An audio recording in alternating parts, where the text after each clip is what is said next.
Hello and welcome to the Growing Green podcast.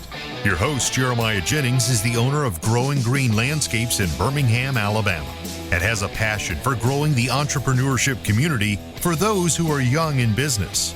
Being a business owner isn't easy, especially in the early years, and that's why in this show we dive into a wide range of topics covering all the challenges small business owners deal with.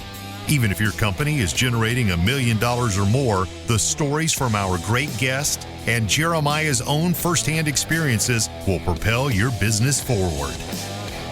And now, here's your host, Jeremiah Jennings.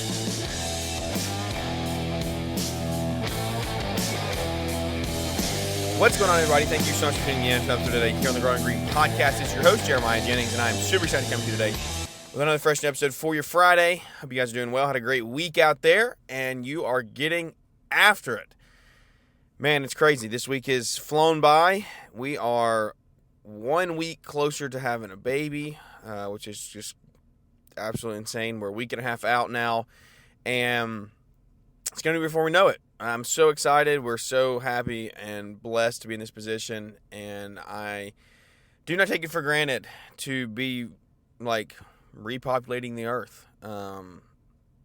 Having children is something that is, it's definitely one of the coolest things that I've ever experienced, if not the coolest. Like, watching Jack grow up and develop over his last couple years has been nothing short of amazing.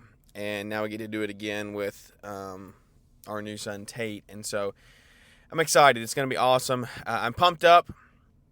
I am ready to hit the spring head on. We are coming out of winter full force. We had our first full week of mowing this week. We got new stuff getting implemented. And overall, I'm just happy. And I'm excited. And it's going to be stressful. And it's going to be early mornings, late nights. That's just going to be part of it. But I'm up for the challenge. And I need to know, are you up for the challenge? Because, guys, you've heard me talk about this on the show before. You're called to be different, right? Like, you are running a business. You have a new level of leadership. You are leading your people. You are leading your team. You're leading your community. All eyes on you. We sat here and had this conversation on Monday about how our pastor lives in a fishbowl, right? And everyone looks at him, and when he goes out in public, everything he does gets, viewed through a fine-tooth comb, right? You has no margin for error. Are you a pastor? No, you're not a pastor. Some of you maybe, actually, but I don't know. But a lot of you, actually every one of you that are listening that has a business in hand, you are a leader, because you are showing, you don't even have to have a business. You're an adult, you're a leader. You're a teenager, you're a leader. You're a middle schooler, you're a leader, right? Because someone's always looking up to you at any level. And so, as the leader of your business, what are you doing personally to make yourself better and to grow yourself? Because your business is only going to grow to the level that you grow yourself. The business can't outgrow you. You are the number one position. I don't ever view it that way. You should never view it that way. As I'm the top dog. Y'all are all under me, right? It's a team. Everything you do is a team. Don't get me started on that. That will get me fired up quicker than anything. The amount of people that say, I, my. No. I say we when I'm asking someone else to go do something. It's just in my second nature. And maybe some people would say that's imposter syndrome, right? I don't think it is, because I don't have a problem saying I. Is it my business? Do I own it? Sure. But without the team that we have, the business doesn't operate. And yesterday or sometime this week, there was a point where I'd asked guys to do something. I said, do you mind going back? Can we go hit these shrubs real fast? And that's not a top-down mentality. It's not a, hey, you come to be a slave for me and make me rich. No, we're growing the business together. And how are you communicating that, right? How are you making sure that your employees know that you are in it for them to win and to succeed? Because it's very easy for them to sit back and be like, well, boss is getting rich, he's got a newer truck, and we're raking in money, he's making all the money, and we're not seeing any reward from it. So what are you doing, right? Have you mapped out a growth plan for your employees? And like, truthfully, that's something I'm doing right now, is trying to get a growth plan in place so they have like a written structure for them to look at and say, hey, this is how you grow. Because we just bought in a salesperson, an account manager, and that kind of shifted, like that changed kind of out of the blue. A big step for our company, like a huge step, and it's the right one. I'm so excited for it, but it comes with making a few waves, right? Like that's it. We're throwing a big rock into the pond, so we're gonna have some ripple effects and some waves from it. What we've learned from this is I need to put a plan in place for all of our staff to be able to look and see, hey, this is how you grow. You're at this level of the company. This is where the company's going to go. This is how you grow into these positions. So we don't go outside and hire and bring in. Let's train you and elevate you to take these positions when we're ready. Now, this is all to say, look, the hire we just made was the right hire. That's not in question here. It's not what I don't want you to think I'm saying that. What I'm saying is, as you grow, you got crew leaders in place. You need to be telling them and training them on how they can turn into foremen, and then how they can turn into managers of multiple crews, and then they can turn into like an operations manager, and then they can turn into whatever your org chart looks like after that, right? And you may not know what your org chart looks like, and that's something you need to also get figured out. Because that's something that I didn't know. I didn't know how to build an org chart. Like, what does that mean? You need an org chart in place, even if you only have 2 or 3, 4 people. I know it may sound crazy. It may sound like, why do I need an org chart? I have 4 people. Like, we know who's in charge. Put it in place. Put it in writing. My team now knows the order of importance on who goes to who. When the spring kicks off and we really start mowing, mow crews know they report to their account manager, and that account manager and the landscape crew lead reports to me. And so, again, we're all in the same playing field. We're all like, they have an open door policy with me at all times. They can always come ask, crew leads, team members, whoever, right? They can all come ask. But normal order of importance in the middle of the day when something happens goes to division, account manager and crew lead of landscape installs. So as we continue to grow, we're making changes, we're making updates. And like I said, we had our first full week of mowing in. So what are we doing to grow the company, right? What kind of changes are we making this spring? Well, first, let me say, I don't know if I hit this on Wednesday. I don't think I did. But guys, auto-renew your customers for maintenance accounts. Residential maintenance accounts that you're going out and you're mow, blow, and go, and then you're adding additional services in, right? Mow, blow, go, with good quality. I don't say that in a derogatory way. We have a lot of clients that we mow, blow, and go, and then we do additional services as well. As you grow and you add more customers, treat those customers like you are in charge and they don't run your life. The business is the business, and if they want to work with the business, they will follow the business's rules. Netflix does not give you an option to make your rules or pay half your bill or decide when to pay your bill. Or if you want to not pay their increase, you must cancel, right? So the way that we have our maintenance set up is, and I've done this for 5 years now and never had any pushback or kickback from it, is we auto-renew. We send a spring kickoff every year. If you want to put in this letter, hey, your maintenance auto-renews to the next year, unless you say something different, you can. Put that word in there, put that sentence in there just to cover your own self. I've never done it, never had an issue with it. It is what it is. Not advice for you. You can go create an email. Put all your contacts into a MailChimp mail list. That's easy export from LMN, Yardbook, whatever. Put it in a CSV file. Throw it into MailChimp. All the emails, contact information is there. Create you a kickoff letter that says, hey, exciting changes for 2025. And I have a template. You know what? I'll see if I can post a template on my Instagram page and share the link today. So if you want the template, go look at Instagram. I'll see if I can get it up there, and you can go get it for free. But essentially, and plug your own information in, right? It's kickoff letter for 2025, yada, yada, yada, updates on personal life, and so on and so forth. This is what the season looks like. This is where we're going. This is what we're doing.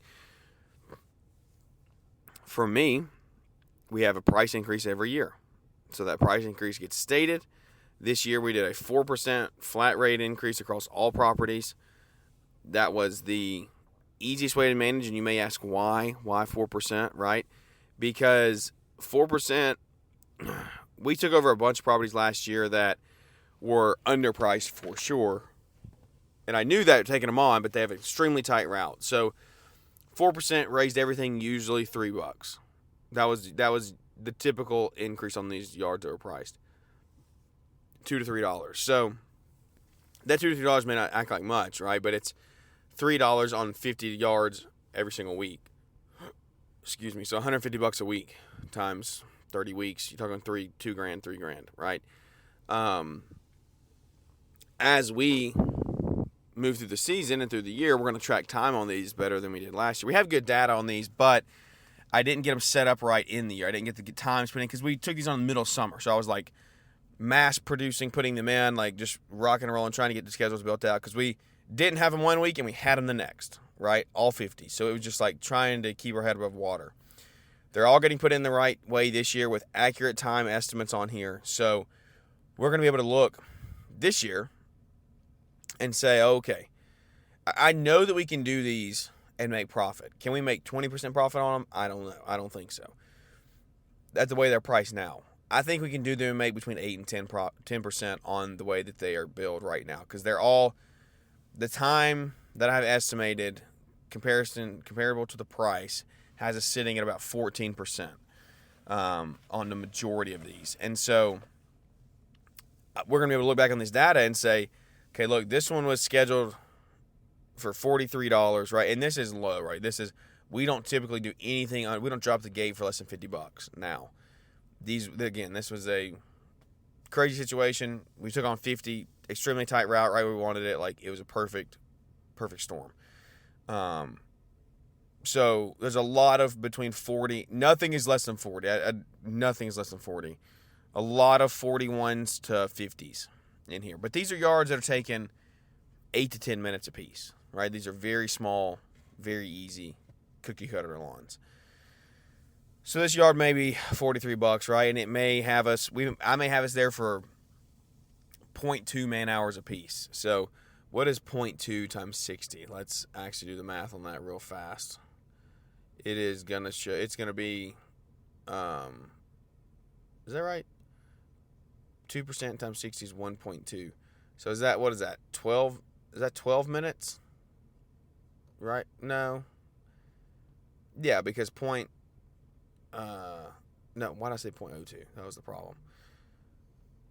0.1. See, math is not my strong suit. Times 60. 6 minutes. 0.2 is 12 minutes. Yeah, so move the decimal. Come on, guys. Middle school math. 12 minutes. There's a lot of these properties we have 12 minutes in here for.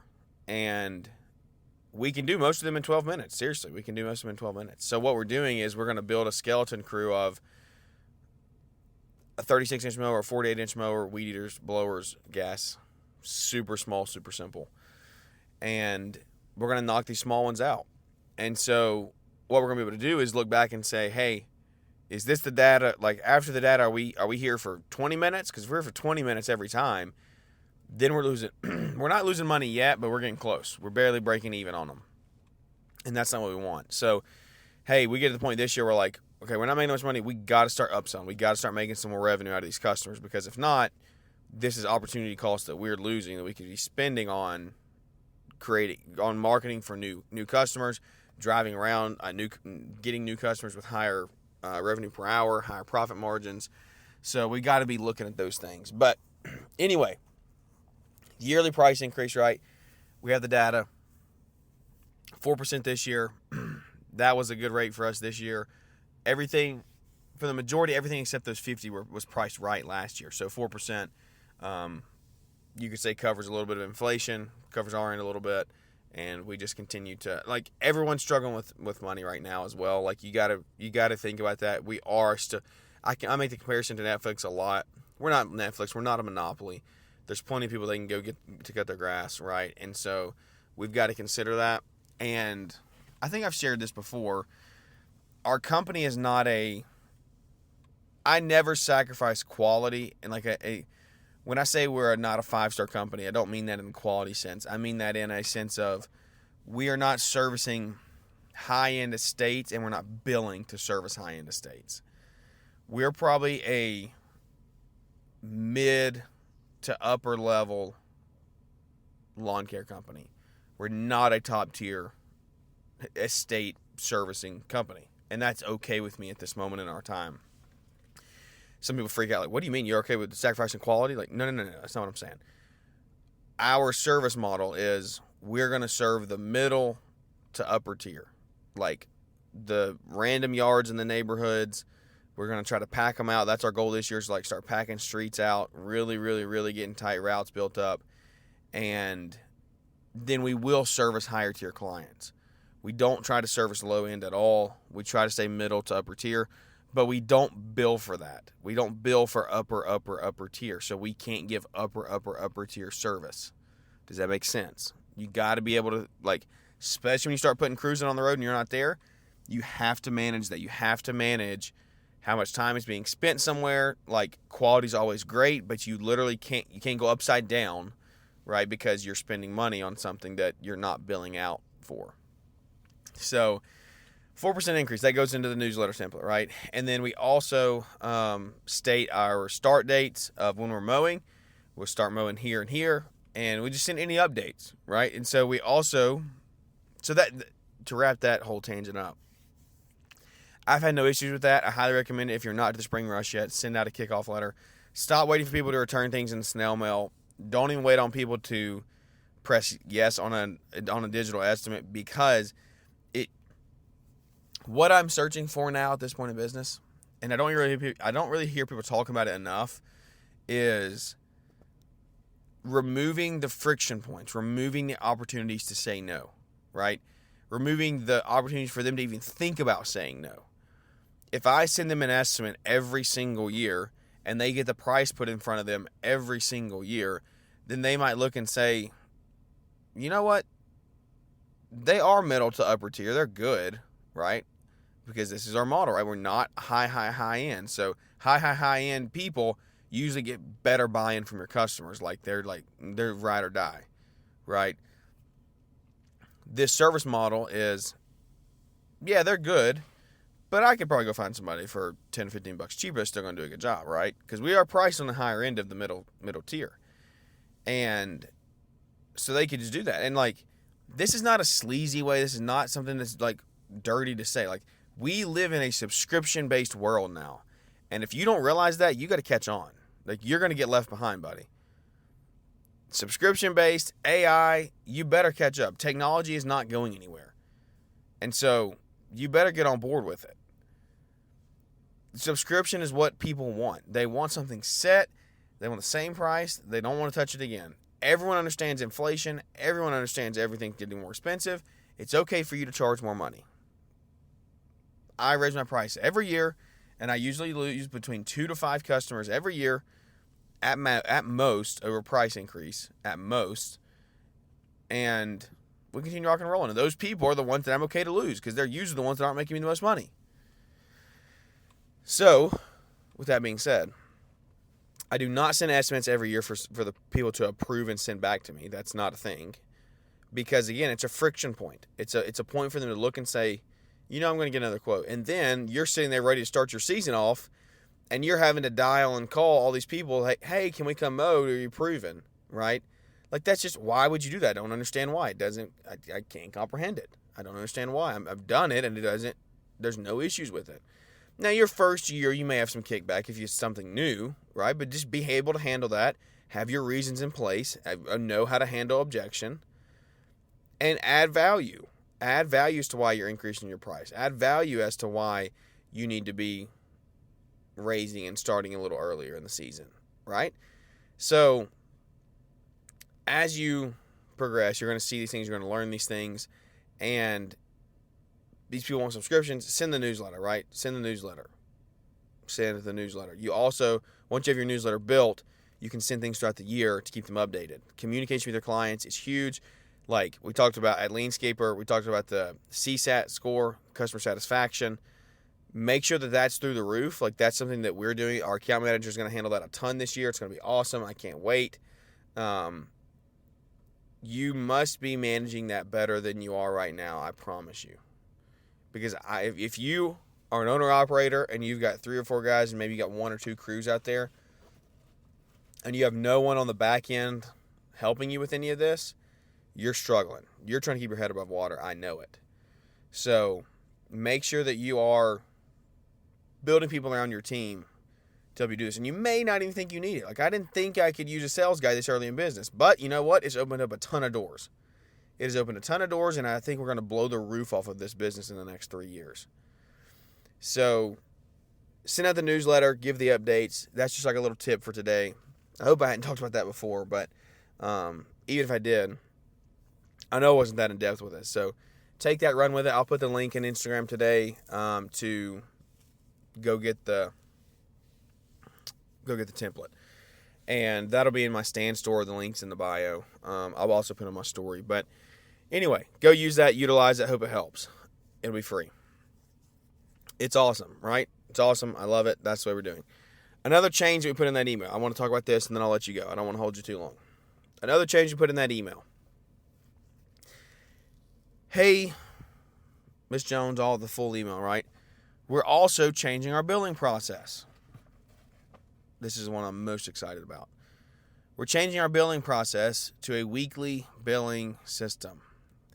And this is something that a lot of you guys are already implementing. I'm late to the ballgame on that. I won't even try to say this is the newest best thing. But I do know that a lot of you are still billing in a month. And I haven't even done it yet, and I already know the difference this is going to make in my business this year. Like, it's going to make so much difference. We are changing everything to where residential mows, our commercial contracts still billed in a month, same as usual. Our weekly residential mows are now getting billed every Friday the week after their service. So we have a lot of biweekly accounts. Those get billed every 2 weeks after their service on Fridays. Because think about this with me. What other industry in the entire world waits to get billed for 30 days after? Like a home service industry, a home service business. Not even a home service business, like almost everything else in the world. Like pizza gets laughed at because you get to order and then pay for it when you get there. They're still getting paid before they deliver the product, right? Or when they deliver the product. We're getting paid 30 days after you deliver the product. How does that make sense? It doesn't. So, subscription-based world is what people want, right? Auto, recurring, set it up, easy. So we're transitioning to that, and we run our first, on Friday when this airs, we're running our first weekly bill. And you know how awesome that is? Because I'm getting cash the second week of March when usually we're almost upside down through April. Because it takes so long. We spend so much on the upfront cost of getting the spring going that we don't start generating cash until really like the last day of March when we We charge cards, and then checks start rolling for commercials mid-April, right? That's getting eliminated. We're billing out for 50 or 60 clients we serviced this week on Friday. And so that's going to continue every week. And we're going to get some pushback because along with sending that email, right, is not everyone opens the email. Okay? Not everyone opens the email. That's fine. But what that email does is you can say, look, I did send it. I notified you of this. It's not on me. It's not on me for you to open it. Okay? Like that.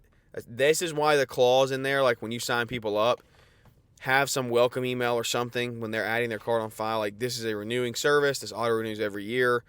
Blah, blah, blah. Your updates will be sent via email. Put something like that in there to cover you. Because like we did this year, we made the announcements, a new enhancement crew, all the stuff, sent the email, went out first to second day of the year. Somebody wanted us to trim shrubs. And I was like, look, this is the email we sent. Here's the email I sent it to. If there's a better one, let me know, and I'll send it to that one. Immediately replied and was like, just got it, or I just read it. Sorry. Sounds great. And I was like, cool. See, but it gave me a leg to stand on. I didn't just throw it out of the blue. Like, I sent this to you at the beginning of March. You just didn't open it and read it. Like, you were notified, you just didn't see it. So they don't really come back to you and cause any issues. But we're doing weekly billing. It's going to be awesome. I can't wait. And a lot of that is, it's going to streamline. It's going to help any issues that arise, right? Any issues that come onto the scene of discrepancy in service, blah, blah, blah. We're a week out every time. We're 4 days. I can remember what we did 4 days ago. I can't remember what we did, or our crew can't remember what we did 4 weeks ago. Did we service that day? What day did we service? Did we do this? Did we do that? It's hard to remember when you're doing 120, 150 lawns a week, right? Now it's every week, every Friday. We're gonna charge cards. We're gonna make sure invoices are right, and then bing bada boom, it's over with. Like, let's go. Let's get cash in my bank account. I love it.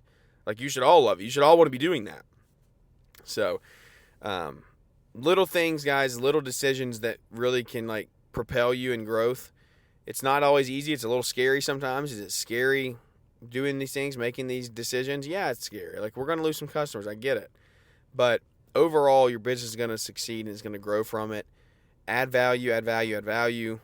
Make sure that when you do make these changes, you do require a little more from people. You must continue and add value. Continue exceptional service. And so I know we're going to get to do that this year. I'm excited. I'm pumped up. I hope you're pumped up. Heading into the weekend on a high note. It's going to be awesome. We're less than a week away from baby, like I said. Really quick before I let you go. Guys, Element software is the software you need to be running in your company. Hands down, no questions asked. You're above 100 to 200 in revenue, you should be running it. If you're doing landscape jobs at $100,000, that's like the majority of what you do, you should be running it. No questions asked. Reach out if you got any questions. I'll walk you through anything I can help you with. It is a software that like changed my life and my business, and that's not a pitch. It's not a pitch. It's the truth. Yes, do we get kickback if you sign up and use our code? Absolutely. But I would recommend this. You've heard me recommend Synced Up many times, and I don't get paid by Synced Up at all, right? It just doesn't happen. Synced Up was a great software. Is a great software. You're primarily hardscapes, you're primarily installation, design, build, and you don't like the way Element works, then go use Synced Up. I've used it. It's a great software, right? I love Element. I think that it's going to continue to grow and advancements are going to be like changed drastically in it. But to each his own. I'm going to recommend to you the best thing I think is going to help you grow your company. That's what I'm in it for. So go do that. I hope that you see the benefits of it early on. Maybe you can do a demo or something and see like, hey, this will change my life. This will change my business. Because I know what I'm charging every single time. I know what profit I'm making every single time as long as we hit estimated hours. That way we continue to grow, put profit in the bank account, and make everyone live a better life. I love you guys. I appreciate you guys. Thank you for the support. The spring is here. We're about to start kicking off. The community's going to keep growing. Share the show this year. Share the show this year. Share the show this year. Let's grow together. If you want to be a guest, come on. Shoot me a message. Let me know. But I love this. I love getting to just sit here and talk and like pour the things that we're learning in our business back into you guys. Next week we may talk about some balanced scorecards that we created. Like, our business is growing. I hope that you can tell our conversation is elevating. I want yours to as well. Don't be stuck in what color mower am I running, what kind of blades am I running. Get out of that mindset as quickly as possible. Talk about things that are actually moving the needle in your business. You'll see change from it, I guarantee you. Thanks for tuning in. We appreciate you. We care about you. If I can help you in any way, let me know. Leave us a big 5-star rating or review if you don't mind. That continues to help us grow the show one relationship at a time. Without any further ado, guys, that's going to wrap this episode up. And we'll catch you here on Merritt's Monday with Savannah next Monday. See you guys. Thanks for tuning in to the Growing Green podcast. It is an honor to have you listening, and we hope you receive valuable advice to help take your business to the next level. Don't forget to follow the podcast so you'll be notified when our next episode drops.